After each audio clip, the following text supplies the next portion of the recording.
Hi everyone. दोस्तों, इस video में हम लोग उत्तरवर्ती मुगल शासकों के बारे में संक्षिप्त अध्ययन करेंगे। तो चलिए स्टार्ट करते हैं। उत्तरवर्ती मुगल शासक वे शासक थे जो 1707 ईस्वी में औरंगजेब की मृत्यु के बाद मुगल सिंहासन पर बैठे। औरंगजेब के शासन के बाद मुगल साम्राज्य का पतन होना शुरू हो गया था। ये शासक कमजोर, अयोग्य और षड्यंत्रों का शिकार हो गए, जिसके परिणाम स्वरूप साम्राज्य छोटे छोटे राज्यों में विभाजित हो गया। अब देखिए, इसमें यह कहा जा रहा है कि जो उत्तरवर्ती मुगल शासक थे, ये उन शासकों को बोला जाता है उत्तरवर्ती मुगल शासक जो औरंगजेब की मृत्यु के बाद सिंहासन पर बैठे। मतलब 1707 ईस्वी में औरंगजेब की मृत्यु जब हो गई तो उसके बाद जो राजा बने उनको कहा जाता है उत्तरवर्ती मुगल शासक। प्रमुख उत्तरवर्ती मुगल शासक और उनके शासनकाल का विवरण इस प्रकार है। सबसे पहला जो शासक था वो था बहादुर शाह प्रथम, जिसने 1707 से 1712 ईस्वी में मुगल सिंहासन पर बैठा, मतलब रहा, शासन किया। औरंगजेब की मृत्यु के बाद उसका सबसे बड़ा पुत्र जो मुअज्जम था, मुअज्जम यानी कि बहादुर शाह प्रथम, गद्दी पर बैठा। इसको शाह बेखबर भी कहा जाता था। उसने सिखों और मराठों के प्रति कुछ सुलह की नीति अपनाई थी। नेक्स्ट जो शासक रहा वो जहांदार शाह, जिसका शासनकाल 1712 से 13 था। बहादुर शाह प्रथम के बाद उसका पुत्र जहांदार शाह शासक बना। वह अयोग्य और विलासी शासक था। अयोग्य था मतलब विलासी, मतलब जो अय्याशी करता था, जो हमेशा नशे में रहता था। तो इस तरह का शासक था जहांदार शाह। इसको लंपट मूर्ख भी कहा जाता था। उसका शासनकाल बहुत छोटा था, बस 1 साल का था, 12 से 13। और वह अपने ही भतीजे जो फर्रुख सियर था उसके द्वारा मारा गया। फर्रुख सियर ने इसकी हत्या कर दी थी जहांदार शाह की। फिर अगला शासक जो है वो फर्रुखसियर बना, जिसने 1713 से 1719 तक जो है शासन किया। जहांदार शाह को हराने के बाद फर्रुखसियर शासक बना। वह सैयद बंधुओं, सैयद अब्दुल्ला खान और सैयद अली हुसैन जो थे, उनकी मदद से गद्दी पर बैठा। ये जो सैयद बंधु है ना, इनको किंग मेकर भी कहा जाता था। 1717 ईस्वी में उसने अंग्रेजों को बंगाल में शुल्क मुक्त व्यापार की अनुमति दी, जिसे मुगल साम्राज्य के लिए एक बड़ी भूल माना जाता है। देखिए, इसमें ये कहा जाता है, ये जो फर्रुखसियर था इसको फोड़ा हो गया था। तो फोड़ा हो गया था तो इसने अंग्रेज कोई चिकित्सक जो है बुलवाया था, और उसने जो है इसका इलाज किया और ये ठीक हो गया। शायद बर्नियर नाम था उसका। उसने इसका इलाज किया और ये ठीक हो गया। तो खुश होकर के इसने जो है अपने जो सीमा है उसका, जो राज्य क्षेत्र है, वहाँ पे अंग्रेजों को जो है मुक्त व्यापार करने की अनुमति दे दी, जो कि बाद में अच्छी साबित नहीं हुई। मोहम्मद शाह, ये अच्छा डिसीजन नहीं था। मोहम्मद शाह रंगीला नेक्स्ट जो शासक बना वो मोहम्मद शाह रंगीला था। 1719 से 1748 तक इसने शासन किया। अब देखिए, नाम से ही ये रंगीला है।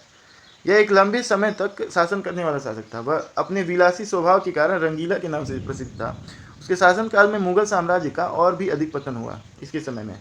इसी के समय में 1739 ईस्वी में नादिर शाह ने भारत पर आक्रमण किया था और मयूर सिंहासन और कोहिनूर हीरा लूट करके ले गया था, जो नादिर शाह है।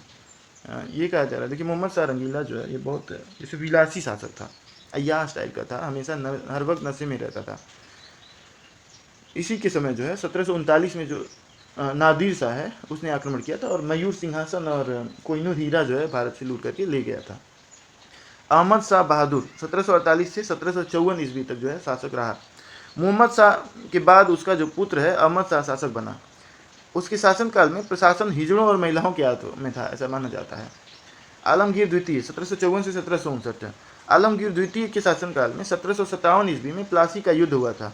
इसने भारत में ब्रिटिश शक्ति की नींव रखी थी। आलमगीर द्वितीय कहा जा रहा है कि इसी के समय प्लासी का युद्ध हुआ था। सिराजुद्दौला था उसमें बंगाल का शासक। उसके बाद देखिए, शाह आलम द्वितीय 1759 से 1806 तक शासक रहा। इसके शासनकाल में 1764 ईस्वी में बक्सर का युद्ध हुआ, जिसमें अंग्रेजों ने मुगल और अन्य शासकों की संयुक्त सेना को हराया था।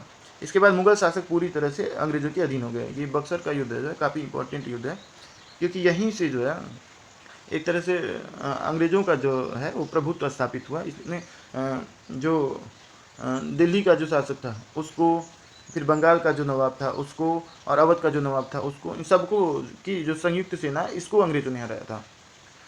नेक्स्ट है अकबर द्वितीय। 1806 से 1837 तक जो है अकबर द्वितीय का शासन रहा।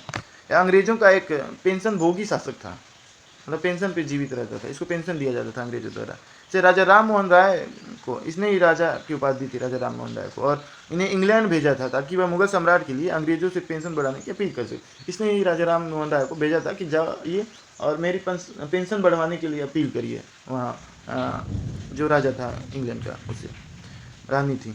बहादुर शाह द्वितीय जफर अंतिम शासक रहा ये मुगल शासन का। यह अंतिम मुगल सम्राट था। 1857 के विद्रोह के दौरान क्रांतिकारियों ने उसे अपना नेता घोषित किया। विद्रोह के बाद अंग्रेजों ने उसे बंदी बनाकर रंगून यानी कि बर्मा भेज दिया, जहां 1862 ईस्वी में इसकी मृत्यु हो गई। इसके साथ ही भारत में मुगल साम्राज्य का अंत हो गया। अब देखिए ये कहा जा रहा है कि जो 1857 की क्रांति है उसमें यही जो है बहादुर शाह जफर, यही जो है उस क्रांति का नेता घोषित किया गया था।